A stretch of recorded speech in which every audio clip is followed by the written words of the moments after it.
Akhirnya Kang Lima diperkenalkan oleh Persib Bandung. Selanjutnya Sadil Ramdhani. Mari kita bahas dari sudut pandang penikmat sepak bola, bukan pengamat sepak bola. Dari Sabang sampai Merauke, kita bersaudara. Bobotoh, salam dunia dimanapun kalian berada. Saya doakan mudah-mudahan bobotoh semua selalu diberikan kesehatan dan juga diberikan kelancaran dalam mencari rezeki yang halalan dan thayyiban. Amin ya Allah ya rabbal alamin. Sebelumnya bobotoh maaf kalau seandainya di video ini backgroundnya saya nggak edit ya, karena itu akan memakan waktu cukup lama. Sementara saya ingin cepat-cepat posting setelah nonton timnas ya. Barusan alhamdulillah timnas U19 kita lolos ke final. Mudah-mudahan aja juga nanti bisa membasmi Thailand di final ya bobotoh, dan saya yakin bobotoh juga ada yang nonton tadi timnas. Kita harus dukung timnas Indonesia, siapapun pemainnya, siapapun pelatihnya, kategori umur pun yang bermain, selama ada Garuda di dada ya itu harus menjadi kewajiban untuk kita dukung dan kita doakan. Nah sekarang masuk ke Kang Lima, saya bilangnya Kang Lima aja ya biar lebih mudah. Kang Lima ini udah diperkenalkan oleh Persib. Sebelumnya saya bahas juga spill sedikit tentang Lima saat pembahasan Sadil di pagi hari tadi. Saya sedikit masuk ke Lima ya, Mason Lima ini, dimana pemain ini adalah salah satu pemain yang bisa dibilang cukup tokcel lah gitu di luar sana, bermain sebelumnya di tim Kazakhstan bersama timnas dan juga Tanjung PLD ya kalau saya gak salah, timnasnya itu daerah Afrika kalau saya gak salah ya, mohon dikoreksi bobotoh kalau seandainya saya salah. Bermain cukup bagus, bahkan di apa namanya di musim 2021-2022 kalau saya gak salah, dari 33 match itu menghasilkan 19 gol dan juga 9 assist, dan skillnya cukup lumayan powerful kalau menurut saya, cukup bagus. Dan jika dilihat dari cuplikan-cuplikan, termasuk cuplikan yang diposting oleh IG Persib Bandung, skillnya bagus dan posisinya sebenarnya penyerang kiri loh, penyerang yang memang diisi oleh Ciro Alves. Walaupun ya Ciro juga pasti bisa bermain di kanan dan Lima juga pasti bisa bermain di kanan. Ini menjadi satu hal komposisi skuad kedalaman yang cukup lah kalau menurut saya. Apalagi Ciro kadang-kadang suka kehabisan tenaga. Kalau seandainya Ciro powerful banget di babak pertama, itu biasanya Ciro udah agak kelelahan di babak kedua, dan Lima bisa menjadi solusi untuk menggantikan Ciro. Ini kalau kita berbicara skema di Liga ya, karena kalau di Liga kan otomatis terbatas, akan ada 2 pemain yang dicadangkan. Kalau seandainya Kevin main, Nick main, Gustavo main, Ciro dan David da Silva main, nah tinggal satu nih, satu pemain, apakah Kocijan, apakah Lima ini yang nanti dimainkan. Kalau seandainya lebih memainkan Kocijan nanti di lini tengah, ya otomatis full di lini depan hanya akan diisi Ciro dan David da Silva, dan mungkin si pemain baru Sadil Ramdhani gitu. Karena ini bisa menjadi rolling yang bagus bagi Persib. Bisa aja kalau seandainya ada Sadil Ramdhani sekarang. Babak pertama mungkin Ciro, David da Silva, Sadil Ramdhani.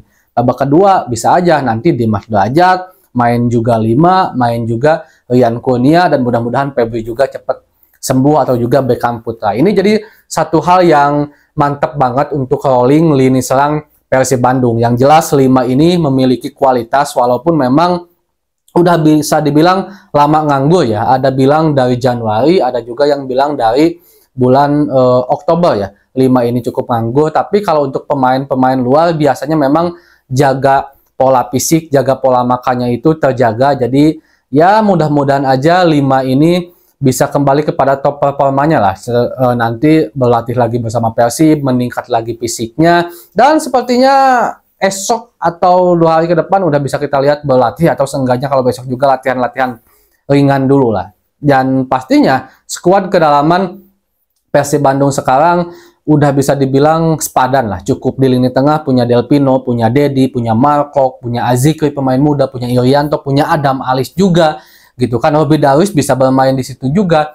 Ini cukup tebal. Di lini pertahanan, penjaga gawang khususnya tebal juga. Di lini back, nah ini kalau menurut saya lini back agak sedikit gimana ya, walaupun memang di 2 pertandingan Papa Victor bermain cukup bagus kalau menurut saya, tapi tetap ketika kehilangan Gustavo dan Nick, nantinya hanya akan mengandalkan Kakang. Robby bisa bermain di situ juga, Robby Darwish, jadi Kusnandar juga bisa bermain di situ, dan sisanya Victor dan Jupe yang ya bisa dibilang udah cukup agak habis lah di Liga saat ini dengan termakan usia, apalagi dengan intensitas permainan yang cukup tinggi. Dan lini serang juga wah bagi saya cukup hebat juga. Ada Cio Alves, ada David da Silva, ada Lima, ada Dimas Derajat, ada Febri, ada Beckham, walaupun sekarang lagi cedera. Dua pemain ini ada Ryan Kurnia, bahkan ada Sadil Ramdhani. Kalau seandainya memang Sadil deal. Untuk saat ini saya bahas sedikit juga tentang Sadil Ramdhani ya, bobotoh salam dunia.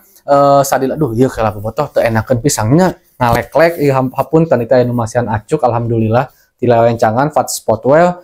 Tapi keagengan gitu, keagengan salih, tapi lah mudah-mudahan kenalan, mudah-mudahan barokah. Nah, kembali ke lini serang ya tadi, dan bisa saja kalau seandainya lini serang ini nantinya kita rolling dan bagus gitu kan. Saya rasa ini menjadi satu hal yang bagus bagi Persib untuk persiapan di musim depan, entah itu di Liga Indonesia atau juga di Asia ya, karena memang sejatinya Persib ini butuh banget pemain-pemain yang berkualitas agar kita bisa back to back juara dan juga Asia. Kelewat tadi saya tuh ngebahas Sadil ya, aduh maaf agak iklan dulu sedikit barusan ini baju timnas. Nah, Sadil Ramdhani memang banyak cocok logi yang akhirnya bisa mengerucut Sadil itu pindah ke Persib ya, bobotoh salam dunia. Yang pertama mungkin dari sisi Sadilnya dulu. Sadil sekarang memang sedang bermasalah dengan Sabah. Bukan Sadilnya sih, memang Sabahnya yang bermasalah, yaitu sedang kesulitan finansial gitu kan. Jadi ketika nantinya Sadil harus dilepas ke Persib, kalau jadi ke Persib entah itu dengan dipinjamkan atau juga dengan ditebus, jelas itu akan mendapatkan dana segar dan pengurangan beban gaji pemain bagi Sabah gitu kan. Dan Sadil juga kabarnya udah tidak bermain 2 pertandingan saat Sabah bertemu dengan JDT dan juga Negeri 9. Nah, untuk Persib juga menguntungkannya yang pertama, Persib memang lagi butuh, bukan lagi butuh sih sebenarnya, Persib juga budget punya, saya rasa budget punya, entah itu untuk meminjam atau juga untuk nebus Sadil Ramdhani ya, walaupun kalau saya gak salah sekarang nilai kontraknya hampir nyentuh 6M. Kalau seandainya ditembus itu kan otomatis badag ya, uangnya Persib harus mengeluarkan. Tapi kalau seandainya pemainnya memang memiliki kualitas dan memang bisa jangka panjang bagus, apalagi pemain lokal dan pemain timnas ini adalah aset, itu udah disebutkan oleh Persib Bandung. Jadi Persib juga pasti bisa jor-joran lah untuk pemain lokal dan timnas seperti apa yang dilakukan ke Dimas Derajat dan juga Adam Alis. Nah, ditambah Persib kan memang agak sedikit ya kurang maksimal lah di sisi kanan, karena di situ ada Febri yang sekarang cedera. Ryan Kurnia mungkin belum kembali kepada top performanya. Dimas pernah dicoba di kanan tapi bukan posisi aslinya sehingga tidak maksimal.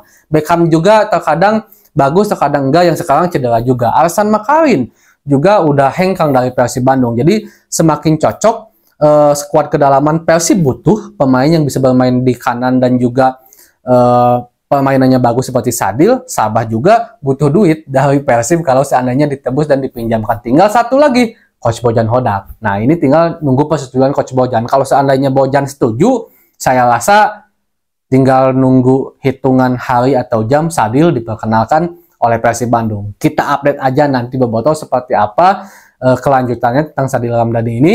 Assalamualaikum.